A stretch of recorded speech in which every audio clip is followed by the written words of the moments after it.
बिस्मिल्लाहिर्रहमानिर्रहीम अस्सलाम वालेकुम। First of all my self से तकी मछली विद आज का पाकिस्तान।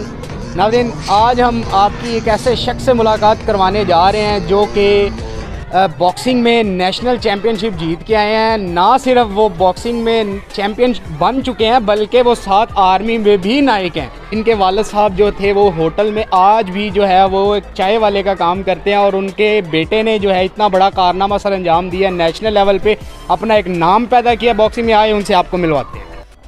तो नाज़रीन, सबसे पहले आपको तारफ़ करवा दें कि ये जो शख्स आप मेरे साथ स्क्रीन में देख रहे हैं यही वो शख्स हैं जिन्होंने एक छोटे लेवल से अपने आप को उठाया और एक हाई लेवल तक अपने आप को ले गए और नेशनल चैम्पियनशिप अवार्ड जो है 3 दफ़ा विन किया है। ये मैंने आपको बताया ही नहीं है, इसके लिए माजरत। आगे उनसे बात करते हैं कि उनकी असल में सिचुएशन जो इस तरह की क्रिएट हुई। मैं आपको बता दूं कि इसमें एक ट्विस्ट है छोटा सा कि वो पहले कबड्डी प्लेयर थे लेकिन उसके बाद उनकी आर्मी में सिलेक्शन हुई और आर्मी के थ्रू इन्होंने जो है वो बॉक्सिंग में आए और उसके बाद वो उन्हीं की ज़ुबानी सुनते हैं कि उनकी जो है ये कहानी किस तरह की है। अस्सलाम वालेकुम। जी वालेकुम अस्सलाम। अच्छा, सबसे पहले तो एक दफ़ा आप अपने जो है ख़ुद तारफ़ करवा दें तो बेहतर रहेगा।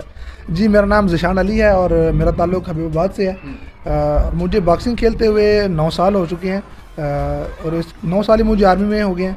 उससे पहले मैं कबड्डी खेलता रहा हूँ और जो ही आर्मी ज्वाइन किया और उसके बाद मैंने बॉक्सिंग स्टार्ट किया और अल्हम्दुलिल्लाह बॉक्सिंग खेलते हुए मुझे 9 साल के अरसा में मैंने 13 मेडल्स जीते हैं, जिनमें 3 नेशनल के गोल्ड हैं, 1 सर्विसेज गोल्ड है और बाकी हमारे अपने आर्मी के इंटर यूनिट लेवल के, आर्मी चैम्पियनशिप लेवल के हैं।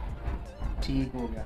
अच्छा ज़िशान साहब, आप मुझे ये बताएं कि आपने जिस तरह बताया कि पहले कबड्डी खेलते रहे फिर आर्मी में चले गए, कैसे इंटरेस्ट डेवलप कैसे हुआ आपका?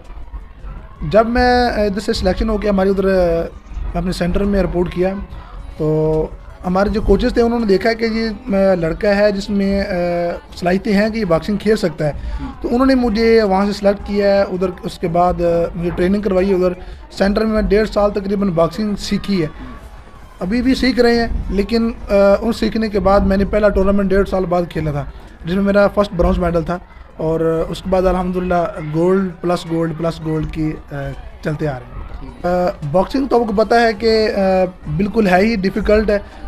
फर्स्ट मिनट से लेकर लास्ट मिनट तक मारना है और मारना ही है। इसमें अगर आपने जीतना है तो भी मार खानी है और अगर आपने हारना है तो फिर तो मार खा के हारेंगे। इसमें आपको कह सकते हैं कि ये कबड्डी से भी ज़्यादा मुझे डिफ़िकल्ट लगी है। कबड्डी में ऐसा होता है कि बाज़ टाइम दरमियान में रेस्ट आ जाती है, लेकिन यहाँ पे इसमें रेस्ट वाला सीन नहीं होता है। 3 मिनट आपने लगातार खेलना है, उसके बाद 45 सेकंड की रेस्ट होती है, उसके बाद 12 फिर 3 मिनट और फिर 45 सेकंड और फिर 3 मिनट, 3 मिनट के 3 राउंड। और उसमें आपने फर्स्ट राउंड से लेकर लास्ट राउंड तक अगर लड़ेंगे तो जीतेंगे, अदरवाइज़ आपको शिकस्त का सामना करना पड़ेगा। अच्छा, आप मुझे बताएं कि इस लाइफ में आपको कितनी प्रॉब्लम आई? आपके मतलब मेरा क्वेश्चन इसमें और ऐड कर लेते हैं कि आपकी फैमिली कितनी सपोर्टिव थी साथ, और आपको मतलब वो तो अब तो गर्व होगा ही सबको। जी बिल्कुल, अल्हम्दुलिल्लाह फैमिली की पहले भी सपोर्ट थी जब कबड्डी खेलता रहा हूँ, अभी भी बॉक्सिंग खेल रहे हैं तो बिल्कुल फैमिली की पूरी सपोर्ट है। स्ट्रगल, आपको पता है कि जो स्ट्रगल एरिया होता है ना, ये बहुत डिफ़िकल्ट होता है। इसमें मुझे डिफ़िकल्ट इंजरीज़ का भी सामना करना पड़ा है, जिसमें मेरी ये नाक खीरी 2 दफ़ा टूटी है, प्लस मेरी एक पसली भी फ्रैक्चर हो चुकी है और साथ में कान भी टूटा। डिफ़िकल्ट आपको बताया कि इंजरीज़ का सामना करना पड़ा है, लेकिन मेरे वाले साहब अल्हम्दुलिल्लाह बिल्कुल उन्होंने मेरा हौसला जो पस्त नहीं होने दिया। उनकी बिल्कुल पूरी सपोर्ट है, फैमिली की भी और मतलब कि दोस्तों की भी, और कोचेज़ तो फिर को आपको पता है कि उनकी सपोर्ट के बगैर तो इंसान बिल्कुल नहीं चल सकता है। यार उनकी 10 सेकंड कुछ भी बता दें, मतलब 100 प्रॉब्लम्स होती हैं। आपने बताया कि पसली टूट गई या नाक की हड्डी फ्रैक्चर हुई, हो सकता है मज़ीद कोई आपको इस तरह की सिचुएशन का सामना करना पड़े जैसे आप एक दफ़ा मायूस हो गए हो। जी इस तरह हुआ था, जब मेरी नाक की टूटी है उसके बाद टूर्नामेंट था, बिल्कुल ऑल पाकिस्तान था, तो उस नाक की हड्डी की टूटने की वजह से मैं फिर वो टूर्नामेंट नहीं खेल सका। वो मेरा दूसरा टूर्नामेंट था नेशनल लेवल का, तो मुझे उसकी बहुत मायूसी हुई थी उस टूर्नामेंट। एक दफ़ा तो बिल्कुल आप कह सकते हैं कि अंदर से बिल्कुल टूट चुके थे, लेकिन मेरे जो कोचेज़ थे उन्होंने बताया कि वो साथ में मोटिवेट किया कि नहीं ऐसा होता रहता है, इंजरीज तो बॉक्सिंग में पहले इंजरीज हैं और बाद में आप सीखते हैं, आप खेलते हैं। तो कोचेज़ की बहुत ज़्यादा सपोर्ट थी, जिसकी वजह से दोबारा फिर उठे हैं और अल्हम्दुलिल्लाह इस लेवल तक पहुँचे। नाज़रीन, पाकिस्तान में जो है टैलेंट की कोई कमी नहीं है, ये आप सबको पता है कि पाकिस्तान में छोटी छोटी जगह पे बहुत ज़्यादा टैलेंट है।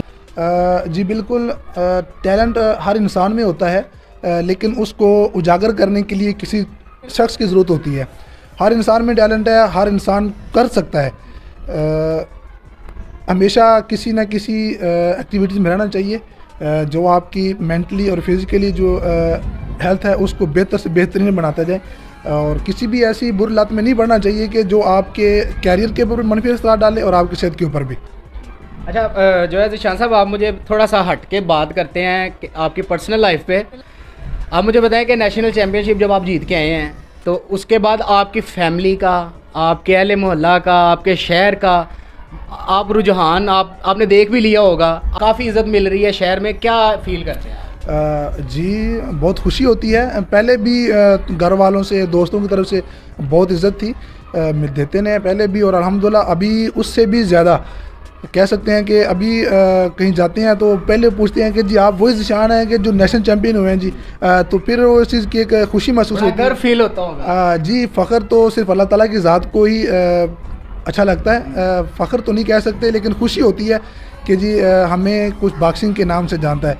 तो बॉक्सिंग अल्हम्दुलिल्लाह बॉक्सिंग ने हमें इतना कुछ दिया है, तो अल्लाह का बहुत शुक्र अल्हम्दुलिल्लाह जी। ले नाज़रीन, ये वो ज़ीशान है, मतलब इनकी लाइफ जो उस पर डिस्कशन करके जिस तरह पता चला कि इनके वाला साहब आज भी होटल में काम कर रहे हैं। हाँ जी बिल्कुल, अभी भी वो होटल पे मौजूद है, इसलिए वो साथ में नहीं आ सके हैं।